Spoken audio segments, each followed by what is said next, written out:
ఒక అన్యునికి లేదా ఆత్మ నడిపింపు లేని వ్యక్తికి దేవుడు ఇలా చెప్పాడు అని చెప్తే వాడు ఏమంటాడండి?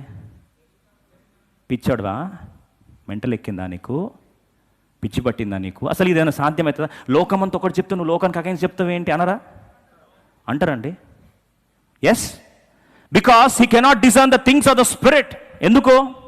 అవి ఆత్మానుభవము చేతనే వివేచింపబడుదు గనుక అతడు వాటిని ఆత్మానుభవం అంట.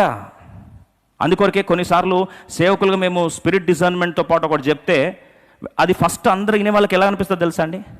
ఫూలిష్నెస్గా అనిపిస్తుంది, పిచ్చి వెర్రితనంగా అనిపిస్తుంది. లైఫ్ టెంపుల్ ఫార్మేషన్ అప్పుడు 3 years బ్యాక్ దేవుడు మాట్లాడాడు, ఇలా చెప్పాడు అని చెప్తే అందరు నవ్వారండి. అంటే మా ఇన్నర్ కోర్ ఉన్న వాళ్ళంటే నవ్వారు.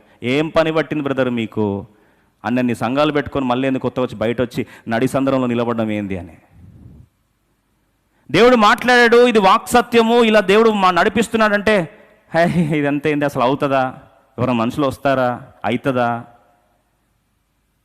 ఎందుకంటే అప్పుడు ఆత్మ సంబంధమైన అనుభవంతో దేవుడు మాట్లాడింది చెప్తే ప్రకృతి సంబంధమైన వ్యక్తికి ఎలా కనిపిస్తుంది? అది ఫూలిష్నెస్, వెర్రితనంగా అనిపిస్తుంది. అఫ్కోర్స్ తర్వాత దేవుడు దాన్ని రుజువు చేసిన తర్వాత సైలెంట్ అయిపోయారు, అది డిఫరెంట్ స్టోరీ. కానీ ఫస్ట్ చెప్తున్నప్పుడు ఎలా అనిపిస్తుంది? వెర్రితనంగా, ఫూలిష్నెస్గా అనిపిస్తుంది. అది పరిచయ విషయంలో కావచ్చు, అది భవిష్యత్ విషయంలో కావచ్చు, ఒక డెసిషన్ మేకింగ్ కావచ్చు. అది చెప్తే ఇట్ సీమ్స్ లైక్ స్టూపిడిటీ.